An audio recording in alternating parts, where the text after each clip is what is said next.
Marilyn, sitting on the windowsill, was asking herself questions about her future after finishing school. There was no clarity about which university to choose or whether to continue her education at all. Her mind was tangled with doubts, preventing her from finding answers. The prospect of studying in her hometown didn't appeal to her, but she didn't have the money to move and study elsewhere. Her dreams of change were shattered by the clinking of glasses that echoed every evening. Her father, like clockwork, sat in the kitchen watching an old TV that barely worked and drank. Her mother, though less frequently, often joined her father, drinking and discussing politics, criticizing everyone. They had money, but it was such insignificant amounts that it was impossible to live decently. Her mother, working as a cleaner, earned less than what was needed for basic living. Her disability pension helped a bit, but everyone knows that this money isn't enough to live on for even 2 weeks. As her mother started spending more time in the kitchen drinking, Marilyn began to hate her even more than her father. She realized that drowning her problems in alcohol was not the right way out. The situation worsened when her father was fired from his construction job. He, a good specialist, was simply shown the door of his home factory because he refused to pass defective products. Her mother also lost her job at the factory, replaced by new management that got rid of anyone who didn't support them. Eventually, the factory closed, and they decided to open some trendy place in its place, which didn't last even a year. The family found themselves on the brink of bankruptcy after her parents were fired and their earned wages went unpaid. A series of financial problems began to paint an increasingly bleak picture of the future. It seemed that life had already hit rock bottom and couldn't get any better. Marilyn couldn't remember the last time she got new clothes. Her wardrobe was nearly empty except for old jeans and a worn-out hoodie. Her parents couldn't return to a normal lifestyle. But in Marilyn's class, most of the kids were those whose families had somehow managed to do just that. Marilyn felt out of place. She saw her classmates planning their futures, seizing opportunities, and achieving success. She understood that each step forward was becoming increasingly difficult for her. Fear and anxiety about the future became her constant companions, and this thought gave her no peace. "Marilyn, what are you missing?" She looked up. The question from the boy took her by surprise. Marilyn was pleasantly surprised by her classmate Joel's behavior. He was a true eccentric in the class, ignoring social differences among his peers. Open and friendly, he was always ready to talk to anyone without setting any boundaries in communication. Such an approach to life was rare for Marilyn, so she was always surprised when Joel approached her and started a conversation.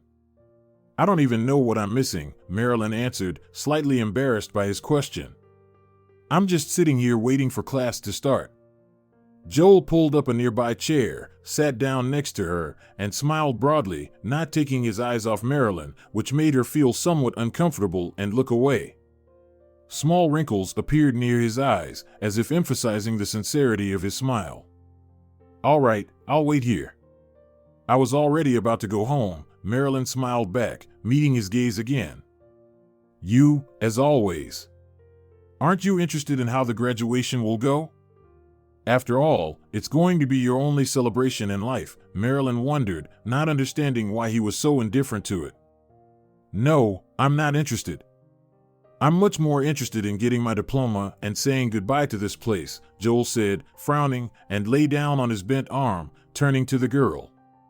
"Don't you see that this no longer feels like a school?"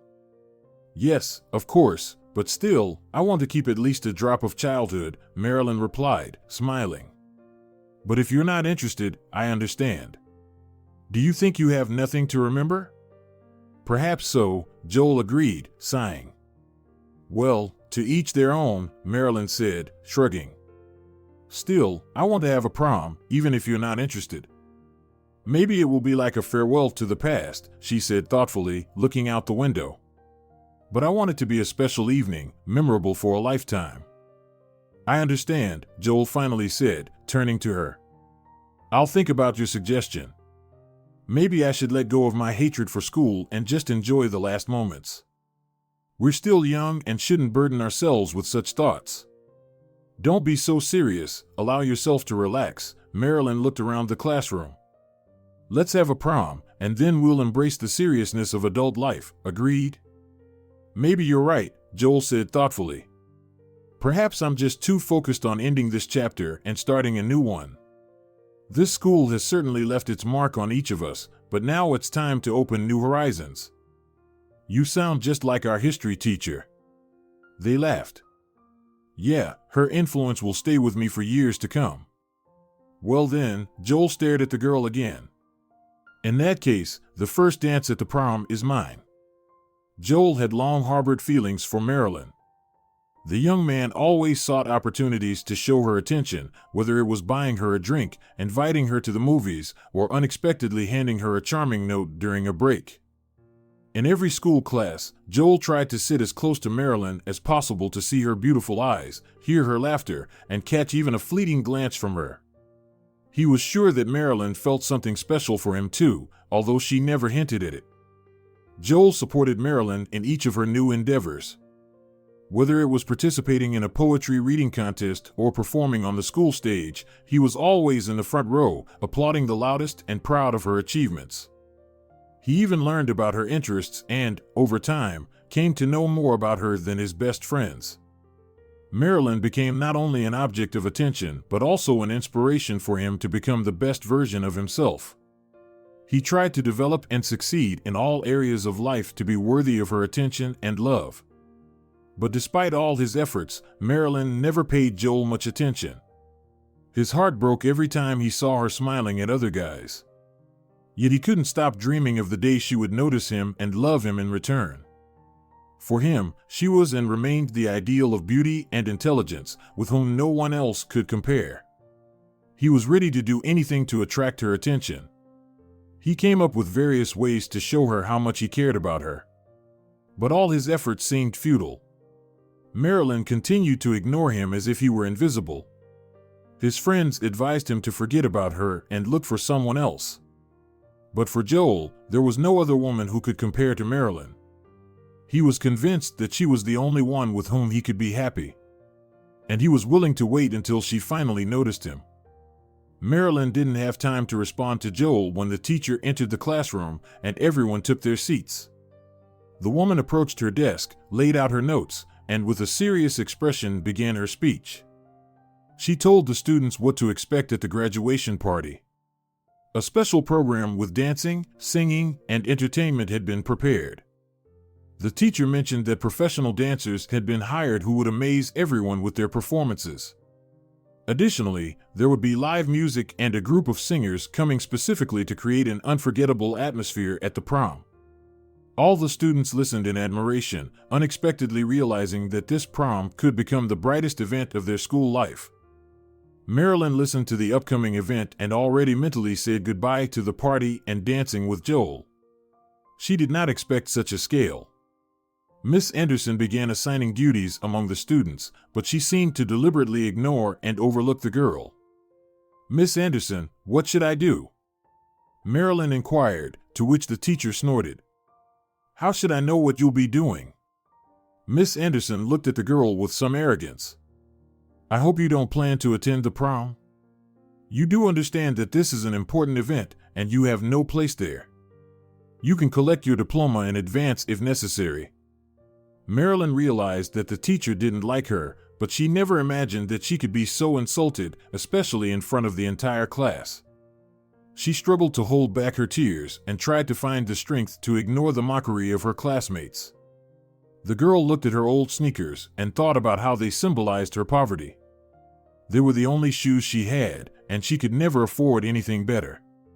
But at that moment, they became not only witnesses of her shame, but also an example of how circumstances and malicious tongues could overshadow any success. She couldn't believe that Miss Anderson was so cruel to her. No matter how hard Marilyn tried to escape her problems, they wouldn't leave her alone. She felt the mocking glances and hurtful words of her classmates pursuing her like a flock of predatory birds. They shouted after her, "Beggar, school disgrace, pathetic." Marilyn knew they were making it up, but their words hurt as much as the truth. She was poor, but she wasn't a beggar. She studied hard and did everything she could to help her family. But in the eyes of these kids, she was a worthless loser, deserving neither respect nor sympathy.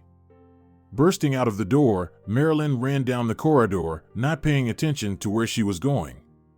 Her temporary seatmate followed her. "Joel, where are you going?" The teacher stood up and blocked the boy's way. "I didn't dismiss you. You still have to receive your medal and special program." Instead of listening and stopping, the boy immediately ran out of the classroom. Marilyn ran down the corridor, not paying attention to where she was going, her eyes filled with tears of hurt. Joel ran beside her, trying to calm her down. "Marilyn, wait," he shouted. "Don't pay attention to them." But Joel's words only intensified Marilyn's bitterness. She knew he meant well, but his attempts at comfort seemed superficial. Reaching the end of the corridor, Marilyn abruptly stopped and turned to Joel. "Leave me alone," she whispered in a trembling voice. "You don't understand." Joel clenched his fists. He wanted to say something encouraging, but no words came to him. He understood Marilyn's anger and pain, but didn't know how to help her. "Okay," he muttered. Marilyn nodded and walked away. Joel watched her, feeling helpless and confused. Meanwhile, chaos reigned in the classroom. The students began to whisper and express their opinions loudly. "She's just a loser," squeaked one girl. "She didn't deserve anything she has," added a boy. Miss Anderson tried to restore order, but her words were drowned out by the crowd's chatter. Lowering his head, Joel approached Miss Anderson's desk. He accepted the medal and the special program, but there was no joy in his eyes. "Thank you," he said in a lifeless voice. "But I don't need it." Miss Anderson looked at him in surprise. "Don't you dare leave the classroom," she ordered. "You will stay here until the end of the lesson. We will have a serious talk." When Joel sat down, he realized that his negative emotions would not help solve the problem. Deep down, he knew he had to find another way out of the situation. Worried about Marilyn, he understood that she didn't deserve such shame and judgment. Deciding to hold back, he resolved to talk to Marilyn after class and support her during this difficult time. Miss Anderson tried to get the class's attention. Joel listened, but his thoughts were far away. The bell rang, but he still hadn't answered the teacher's question. The lesson ended, but Miss Anderson stayed behind with him alone. She looked at him with understanding. Joel sighed and finally spoke. "Sorry, Miss Anderson," he began. "I didn't mean to offend you. But I can't accept your award. My mind is occupied with other things, and I don't see the point in this medal. All I want is to return to my thoughts and sort out my feelings. Maybe it's foolish, but it's important to me. Can I leave the class and talk to you later?" Miss Anderson nodded respectfully. Joel left the classroom and headed out of the school. He had an idea where he might find Marilyn. Joel quickly found the girl he often saw at the pier, throwing stones into the river and staring into the distance. This time was no exception. Joel approached her softly and cautiously. "Sorry, I haven't been around for so long," he said quietly. Marilyn turned, looking at him in surprise. "Why are you here?" she asked. Joel sat down next to her, watching the slow-flowing water with her. "You might as well not have come at all." "I want to talk about what happened," he began carefully. Marilyn continued to throw stones silently. "I understand that you're troubled." Marilyn slowly turned and looked him in the eyes. "You think you can understand me?" she asked coldly. Joel sighed. "I'm trying," he replied, taking her hand in his. "Why did you come?" Marilyn didn't understand why he was there. "I came because I care about you, Marilyn. I've seen you suffering, struggling with your emotions. I want to be there for you, to support you if you let me." Joel gently stroked her hand. Marilyn turned away, not knowing what to say. Her heart was full of pain and disappointment, and she didn't believe that anyone could understand her. But Joel's gaze was so sincere that she couldn't help but believe in his good intentions. Joel smiled, took some stones from her, and joined her in throwing them into the river. A silent competition began between them to see who could throw the farthest. Finally, Marilyn spoke first. "I'll get my diploma and leave," she said, throwing the remaining stones into the water and looking at Joel. "And then what? Where will you go?" Joel asked her tough questions that Marilyn couldn't answer. "I don't know, maybe I'll find a job. Then I'll have money, and I can continue my studies," she sighed heavily. "But I don't want to stay here." "Can I come with you?" Joel asked, almost holding his breath. "With me? Why would you want to do that?" Joel sighed and stared into the distance. He pondered his life and where he truly wanted to go. The crows flying over the rivers seemed to him a symbol of the freedom he had long sought. "I don't want to stay here anymore," he finally said. "Here I feel like my life is stuck, and I can't grow. I want to try something new, to find my place in this world." Marilyn looked at him with some confusion, but she was still touched by his words. She too dreamed of changes, new opportunities, and the beginning of a new chapter in her life. "Why don't we try it together?" she suggested gently. "We are both looking for something new, so why not go together, supporting each other along the way?" Joel smiled. He understood that the decision was unexpected, but at the same time, it was the only right one. He squeezed Marilyn's hand tighter and nodded in agreement. "Let's do it," he said. Marilyn smiled back and hugged him. They both felt that their fates had now intertwined and they would walk hand in hand. The uncertainty of the future no longer scared them. They were ready to embrace life's challenge and start a new chapter together. Late in the evening, Marilyn returned home, full of determination and readiness to overcome any obstacles. Her parents were sitting at the kitchen table, drinking alcohol. Marilyn realized that this situation could not continue. Something had to change. She stood in the kitchen doorway, leaned against the door frame, and folded her arms across her chest. She proudly raised her head and said in a determined voice, "I need to talk to you." Her parents exchanged puzzled looks. Her mother glanced at her with reproach, while her father silently turned away. Marilyn felt strong and confident. She knew she needed to speak up for herself now.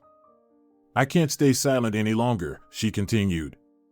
Her voice trembled, but she didn't give up. "I want you to stop drinking. Aren't you tired of living like this? Drinking for any and no reason? Just mindlessly scrolling through days waiting for the end?" Her father just rolled his eyes and took a drink at her words. "What? What are you talking about? You don't like the way we live?" The man stood up. "Then live the way you want. Do you think we're the only ones doing this? Half the country lives the same way." Her father gestured furiously, and her mother tried to calm him down. "Mom, aren't you tired of all this?" Marilyn turned to her. "I want to see you happy without this." Her mother nodded, tears pooling in her eyes and falling onto the table. "Maybe you should think about it." Her parents remained silent. They realized Marilyn was right, but it was hard for them to change anything. They were used to this way of life and were afraid of change. "Why aren't we in the other half? Tell me, how much money do you spend on vodka?" Marilyn could barely hold back her tears, not wanting to show weakness in front of her parents. "I wasn't even allowed to attend prom because everyone thinks I'm homeless." She shouted in a fit of rage, then rushed from the kitchen to her room. Marilyn felt the frustration and anger building inside her. She couldn't understand why her parents couldn't see her point and support her. Her life seemed like an endless sequence of monotonous events, full of idle conversations and drunken revelries. She felt that such a life was meaningless, and she wanted something more. Tears streamed down her cheeks, a symbol of her disappointment and bitterness. She felt all her emotions pouring out, but she still didn't get the support and understanding she desired. After a while, the sofa next to her sank under someone's weight. She looked at her father, hoping to see some acknowledgement and understanding in his eyes, but he continued to stare fixedly at a point in the room. "You are right, daughter, right about everything," he whispered almost inaudibly, his head in his hands. "I am weak. Dad, I understand that it's hard for you, that you want to escape through drinking, but that's not the solution. Marilyn sat next to her father. Are you going to leave? If you don't like it here, leave. I'm sure anywhere will be better than here. Dad, please don't say that. I understand what you're trying to say. I can't leave until I'm sure. Maybe later. The man got up from the sofa, went into the room, opened a drawer, and handed his daughter an envelope. Take it, it's for you. All I have left from then. I didn't even touch it when there was nothing to comfort myself with. It'll be enough for a start. Leave. Marilyn took the envelope from her father and carefully opened it. Inside was a small amount of money, but it was all he could offer her. She felt tears welling up in her eyes again, but this time they were not a symbol of disappointment. Instead, they adorned her face with a symbol of hope and determination. She understood that if she stayed here, she would sink into the same endless cycle of disappointments and monotony. But now she had a chance for a greater life, to find her calling and shape her destiny on her own terms. He silently headed to the kitchen, where only the hum of the refrigerator and the television could be heard. Marilyn watched her father walk away, feeling his words sink into her soul. Anxiety and determination fought within her. She knew her parents loved her, but their way of loving and supporting her was entirely different from what she expected. She realized that if she stayed here, she would not only lose herself, but also conform to societal expectations instead of following her dreams. She gathered her things and said a final thank you to her father, wishing he would find his own path to happiness. Inside her, determination and strength were growing. She knew it was time to move forward. Marilyn resolutely left the house. She knew that parting from her parents was a difficult decision, but she also understood that staying would only lead to more disappointment and a life that wasn't truly hers. Walking through the familiar streets of her small town, she couldn't help but feel a mix of excitement and fear coursing through her veins. She had always dreamed of the big city, where there would be many opportunities and where she could pursue her true passion. Marilyn was always drawn to the arts, whether it was painting, literature, or theater. She knew that the sleepy town she called home couldn't offer her the platform she needed to showcase her talents. It was time for her to step out of her comfort zone and venture into the unknown. Marilyn knew that with the small amount of money her father had given her, it would only serve as a temporary reprieve. She would need to find a job and work hard to support herself while she pursued her goal. Marilyn wandered the streets, unsure of her next step. She knew returning home was not an option, and she had no friends she could rely on. Suddenly, a message came through on her phone. It was from Joel. "Where are you going?" the message read. The girl read the text again and turned around. Joel was standing behind her, smiling. She dropped her bag to the ground as tears streamed down her cheeks. "What happened?" Joel asked, embracing her. Marilyn couldn't hold back her tears and started telling him everything. Joel listened without interrupting. "You have no idea how happy I am to see you here," she said, trying to wipe away her tears, but they kept falling. Joel looked at Marilyn in surprise and hugged her tightly, trying to calm her down. His deep voice was soothing. "I'm proud of you, Marilyn. You've taken the hardest step." Marilyn smiled and felt a new wave of determination rise within her. She was grateful to Joel for his support and understanding. Their friendship had grown into something more. Now Joel became her support in this difficult but exciting journey. Marilyn and Joel sat on a bench in the park, supporting each other with their presence. They pondered, where do we go next? What opportunities lie ahead of us? The couple started discussing various options, moving to a big city, finding jobs, enrolling in university. Marilyn felt her doubts begin to melt away and a clear plan of action taking shape in her mind. They decided that the first step would be to look for a job in an art studio so Marilyn could apply her creative talent.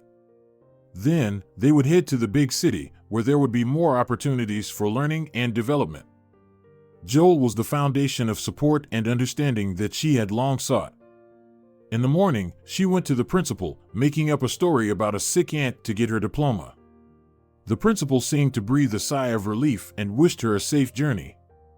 At the graduation ceremony, right after the formal part and the awarding of diplomas, Joel disappeared. No one searched for him. Why would they? The important thing was that his father paid for the banquet and gifts for the teachers. Nothing else mattered. Marilyn stood by the bus, checking her watch and feeling nervous. Every minute seemed like an eternity, and she constantly shifted her gaze from the watch to the road, hoping to see Joel. She knew they were supposed to leave together and couldn't imagine departing without him. The minutes dragged on slowly, and finally, Marilyn saw Joel's familiar silhouette running towards her as fast as he could. She felt relief and joy that words couldn't describe. The formal part was delayed. I ran as fast as I could, Joel said, bending over to catch his breath. It's okay, you made it, Marilyn smiled and picked up her bag. Marilyn and Joel hesitantly sat on the bus, feeling a rush of relief.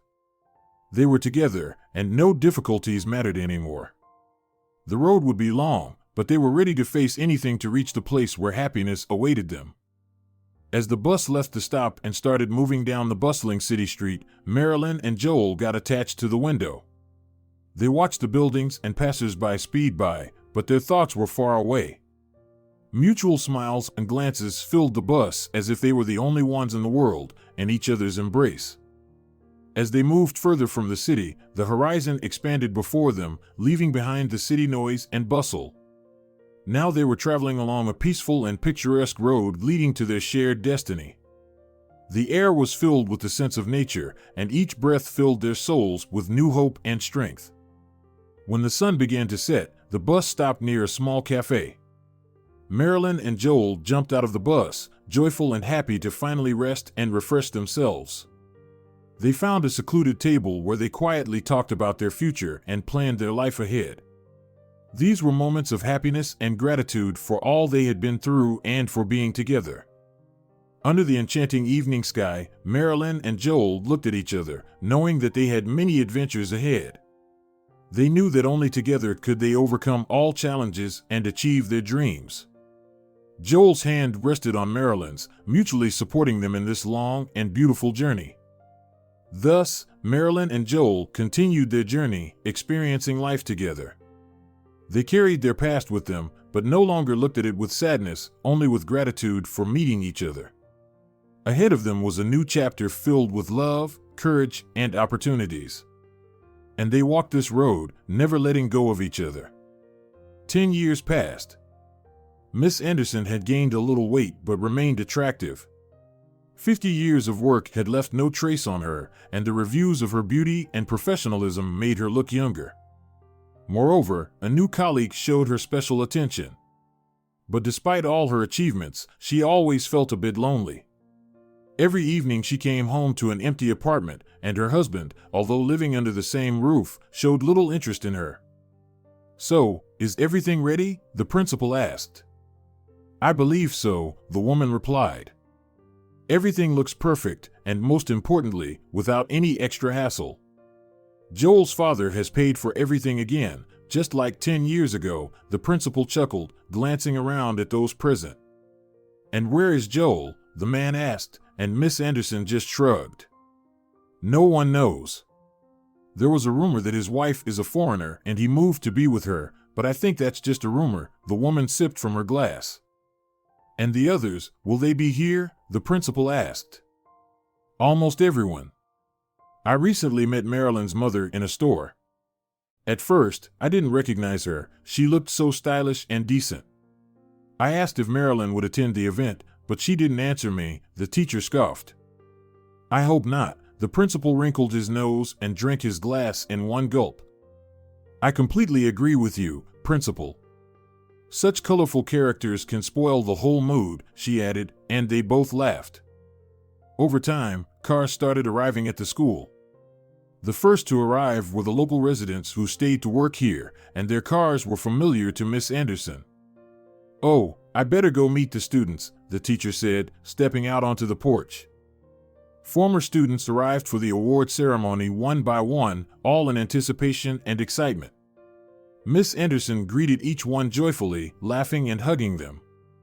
The weather was good, and everyone unanimously decided to wait for the whole class before heading to the assembly hall. The former classmates chatted animatedly, sharing news about who had kids, who had a new car, or a new job. For some reason, the class's former beauty looked a bit downcast. Miss Anderson turned to her. "Sandra, you don't look well. Are you feeling okay?" "Not very well, but I think once I find a seat and sit down, I'll feel better," the girl replied with a weary smile. Miss Anderson watched her students with a hint of sadness, noticing how they had all changed. One of them, Oscar, whom she remembered as a very active boy, was now covered in tattoos and seemed unfriendly.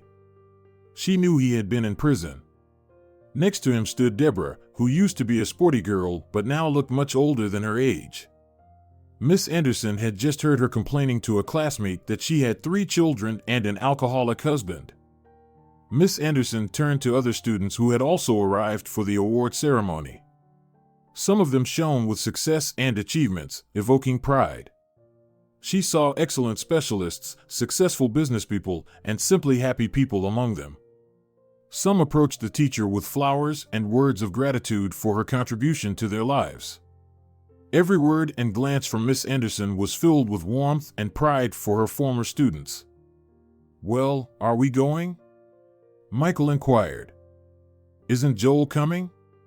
Sandra asked Miss Anderson. "What about Marilyn?" "Joel should be here. You're right. Maybe we can wait a bit longer." The teacher had barely finished speaking when a luxury car pulled up in front of the school. "Oh, it looks like our medalist has arrived." She stepped down a few steps and froze. Joel indeed stepped out of the car. He opened the passenger door and helped a young woman out. Someone gasped. "Isn't that Marilyn?" The teacher looked puzzled at her former student. "The one who has her own art studio." "Are you sure it's her?" "Something seems off with her face," Sandra said, scrutinizing. Miss Anderson, Sandra, and Michael watched in surprise as Joel and Marilyn, 2 completely different people, stepped out of the same car. It all seemed like an incredible coincidence. "Yes, it's her," Michael confirmed. "What a twist. The quiet girl and the rich guy. It sounds like a cliché story. Do you think there was something between them?" Miss Anderson asked. "I don't know. It didn't seem like they had much in common," Michael replied. "I think there was something special between them," Sandra interjected. "I don't know, but it would be interesting to hear their story," she said thoughtfully. Joel and Marilyn approached them, smiling. "Hi, everyone," Marilyn said. "Hi," they all responded together. "We're so surprised to see you together," Michael said. "Hello, Miss Anderson." The teacher froze. The quiet girl, who everyone used to mock, had grown into a beautiful and confident young woman. She couldn't believe her eyes. The girl next to Joel was none other than her former student, Marilyn. She hadn't seen her for many years, and Miss Anderson always remembered Marilyn as one of the most unnoticed girls in the class. "Joel, it's so nice to see you," the woman smiled, ignoring his companion. "And good evening to you, Miss Anderson," Joel's companion smiled. "Hello again, Miss Anderson. I can't say I'm happy to see you, but without you, this evening wouldn't be happening," Marilyn said, holding her companion's hand tightly. "I didn't recognize you, Marilyn." "You've changed a lot," the woman said, looking the girl up and down with a hint of envy. "Have I changed that much?" Marilyn looked at herself and then at the teacher. "Or do you judge people only by their appearance? Do you remember them based on their clothes?" Miss Anderson hesitated. "I think appearance doesn't always reflect a person's inner world," the teacher said quietly. "It's been many years, but I remember you as a quiet girl." "Maybe I just decided to change," Marilyn smiled. "There's nothing surprising about that," she added, turning to Joel. "I'm glad you're here," Joel patted her back. The woman forced a crooked smile and turned away, seeking support from the other students, but found none. Everyone seemed to be looking at her with disgust and disdain. Her face became covered with sweat, and her throat went dry. She regretted leaving her glass inside the school, as it would have been very useful right now. She understood that the sponsor's son was in front of her and didn't want anything to go wrong. She wanted to respond, to humiliate the girl who had previously humiliated her with her presence in the class, but she held herself back, biting her tongue. Marilyn noticed Miss Anderson's confusion with satisfaction. She was prepared for such a reaction and even enjoyed her small victory. Recalling the many years she had spent in the shadow of her former teacher was not particularly pleasant. She tried to endure all those unpleasant moments and move through the thorns to live among the people in the light. Marilyn decided it was time to share her achievements and successes, which she could proudly recount to Miss Anderson. "You know, Miss Anderson, I've accomplished a lot over these years," she began, raising her head proudly. "I got into the best university, I'm doing excellently, and I recently received an interview invitation from a major company.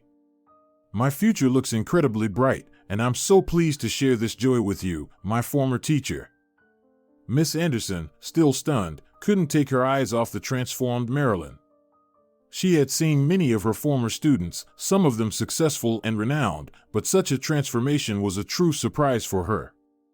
She tried to smile and said, "Marilyn, I am very happy for you.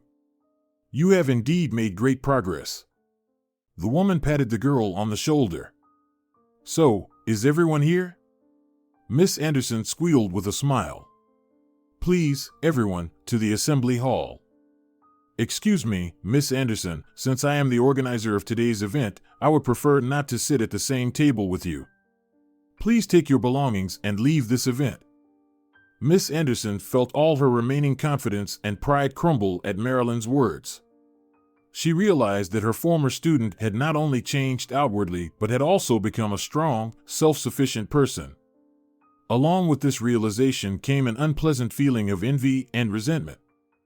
Joel took Marilyn by the hand and walked past the former teacher. Everyone else followed them, closing their eyes, into the assembly hall. Miss Anderson was left alone on the porch, standing there bewildered and looking at her shoes. Miss Anderson felt a mix of shame, resentment, and disappointment within her. She understood that her behavior had not been entirely appropriate, and at the same time, she was crushed by her inability to hide her true feelings and intentions. Such a blatant exposure of her weakness in front of all the students and colleagues was a real blow to her ego. Thoughts swirled in her head about how the once unnoticed girl had turned into such a strong and successful person. Marilyn had grown up and become a woman whom everyone now wanted to emulate and aspire to her success. This thought irritated Marilyn even more, and she felt the need to somehow justify herself to those around her. Yes, quite a situation. What did you do to offend them so much? Marilyn flinched. The shop teacher was standing next to her. "It's a long story," the woman sighed wearily. "I'm not in a hurry." The shop teacher stepped closer to the teacher and looked into her eyes. "And if you're not in a hurry, we could have a bottle of wine in my studio and discuss this long story. Let's go." Miss Anderson glanced at the closed door once more and waved her hand. Miss Anderson and the shop teacher walked through the narrow streets of the city, talking animatedly about the everyday joys and sorrows. They passed by decorated shop windows and cozy cafes. Soon they arrived at the old building that served as the shop teacher's studio. Inside the studio, there was a wonderful atmosphere, a soft twilight, skillfully hung paintings on the walls, and the pleasant aroma of wine. The shop teacher invited Miss Anderson to sit on the soft couch and grandly opened a bottle of red wine. Swirling the glass in his hand, the shop teacher was completely engrossed in Miss Anderson's story. Her eyes reflected bitterness and disappointment, but the spark of hope had not yet faded. The shop teacher listened with reverence, catching every intonation in Miss Anderson's voice. He understood that he was in the presence of a strong and passionate woman whom the world had not managed to dull. Deep in his soul, he felt a desire to help her overcome her difficulties and restore her faith in her work. He raised his glass and gently clinked it against hers. Their eyes met in a gaze full of understanding and confidence. Miss Anderson felt a surge of strength. She realized that she was not alone in her struggles and that there was someone beside her ready to support, understand, and help. The shop teacher decided that the most important thing in this situation was to show Miss Anderson that she had a real opportunity to change her life. He began to tell her success stories of people who had faced similar difficulties and yet managed to achieve great things. Listening attentively to him, Miss Anderson noticed how her soul urged her towards new adventures and unexplored opportunities. The assembly hall was decorated in a retro style, old photographs of the school hung on the walls, and graduation memorabilia like hats, garlands, and old magazines were scattered on the tables. Along the walls were buffet tables where guests could enjoy exquisite snacks and drinks. In the center of the hall was a stage where live music played and alumni performances took place. The ceiling was adorned with sparkling lights from numerous garlands, creating a festive atmosphere. "Well, Joel, your dad really put in a lot of money, didn't he?" Michael whistled and patted Joel on the shoulder. "Actually, Joel organized all of this himself," Deborah replied and headed deeper into the assembly hall, enjoying the music. "Great job, Joel. You really know how to do it." Michael laughed and followed Deborah. "Oh, tartlets," he suddenly changed direction and headed for the table. Joel looked around with pride. All his efforts were aimed at creating an unforgettable evening for his friends and classmates. Every detail in this assembly hall was meticulously thought out. He had invested not only his money but also his heart into this organization. He wanted his event to be a memorable moment in their lives that they would remember for years. The photographs on the walls brought all the guests into a state of nostalgia. Behind each of them were years of study, friendship, and growing up. The moments captured in the photos brought warm memories and smiles to their faces. It was evident that even in their adult lives, these people still cherished the importance of those years. The magazines on the tables and the graduation memorabilia like hats and garlands complemented the evening's atmosphere, highlighting the significance and appreciation of each guest's achievements. The buffet tables were adorned with a variety of exquisite snacks and drinks. Joel had focused on quality and variety so that each guest could choose something to their taste. His idea was to bring everyone together to enjoy not only the memories but also the wonderful flavors. Live music and alumni performances on the stage were the absolute hit of the evening. The mood in the hall was enlivened by the energetic play of the musicians and the festive dances of the graduates. They could express themselves, leaving a mark on this unforgettable night. Each performance was met with admiration and inspiration by all present. The glowing garlands strung across the ceiling created an atmosphere of a fairy tale celebration. Stars of fire and sparks penetrated the hearts of the guests, filling them with evening light. They created a sense of magic and brought the feeling that time had stopped. Joel was delighted that he could create such an atmosphere where his friends and classmates could escape the routine and enjoy the magic of the moment. But Marilyn couldn't enjoy the work her husband had done. The girl felt deep guilt and shame for having offended her teacher. She had been waiting for such a moment, but now, after having morally crushed her tormentor, she didn't feel satisfied. "Joel, maybe we did the wrong thing?"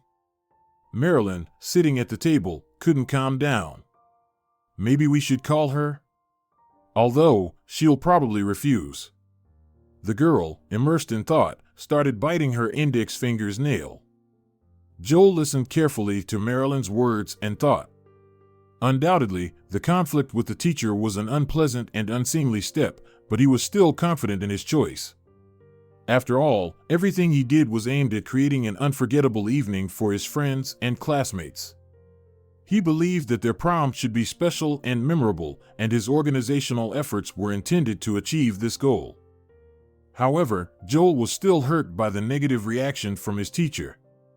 He genuinely wanted everything to go smoothly and without conflicts. Now it seemed to him that he was too sensitive and reacted too sharply to negative moments. He began to doubt his abilities and the decisions he had made. "Calm down," Joel took her hand and sat next to her. "Are you sure you want to see her here?" Marilyn thought and realized that her confusion and doubts about her actions were connected to her deep sense of responsibility for organizing this prom. Yes, she wanted this evening to be unforgettable for everyone, but she began to question whether it was worth inviting her teacher. She understood that her relationship with her teacher had not been the best. From the beginning of the year, they often disagreed, and their communication often turned into arguments and disagreements. And although Marilyn was gradually beginning to understand that it was also hard for teachers, she still felt bitterness and resentment about what had happened. At the same time, Marilyn didn't want any of the guests or her classmates to feel awkward or uncomfortable because of her personal issues with the teacher. She knew that their prom evening should be special not only for her but for everyone else as well. So, having internally resolved her doubts, Marilyn decided that she still wanted to invite her teacher. She understood that it might not be easy to look at her throughout the evening, but she was ready to face this awkward situation if it meant that the prom night would be bright and memorable for everyone. Yes, I'm sure, the girl was tormented by guilt. You could have not asked, you know I wouldn't mind. Miss Anderson didn't need much convincing. She burst into tears and kept asking Marilyn for forgiveness. Marilyn just nodded her head and felt how much lighter her soul became. She had almost repeated the act of her teacher. Every corner of the assembly hall was filled with words of gratitude and sincere wishes for success in all endeavors. And most importantly, Joel, after 10 years, finally managed to ask the most beautiful graduate to dance. Finally, the most anticipated moment of the evening arrived, time to dance. All the guests approached the dance floor, and the melodic sounds of music filled the hall.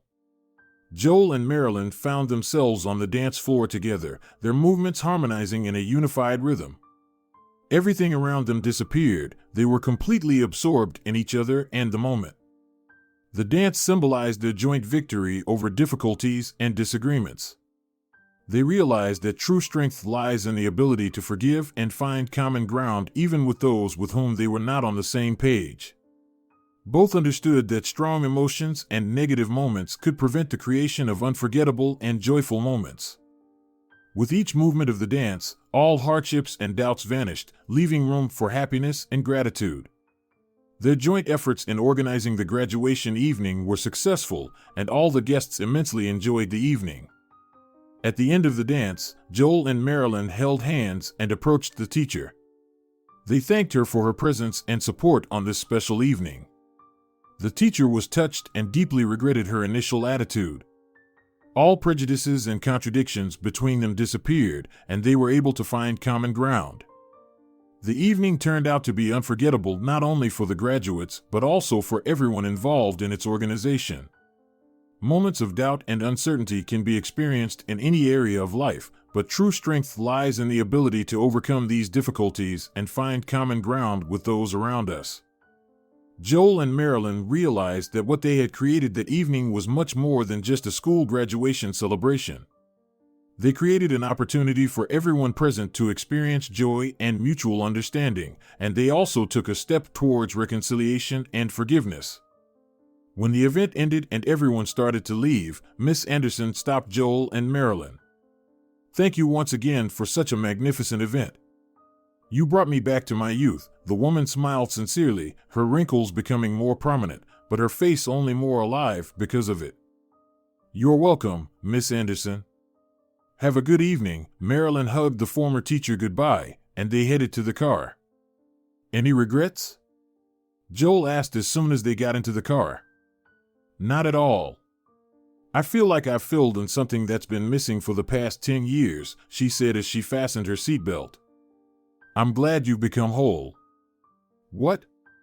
Marilyn looked at him in confusion, and Joel just laughed. "Fool." Joel took Marilyn's hand in his and kissed the back of it. "You're happy, and that's what matters most," he continued, not letting go of her hand. "You found yourself." "I found you," she whispered with a smile. "And it's better than I could have ever imagined. We're together, and that's what matters," Joel concluded, looking into her eyes. "You're right, we're together, and that's the best part," Marilyn agreed, smiling happily. "And I'm not going to let you go." "Me neither," Joel replied, squeezing her hand tightly. "We're together forever." Forever, she repeated, feeling that their love would overcome any obstacles. Dear viewers, if you enjoyed the story, please support the video by liking it and leaving a comment. Thank you very much.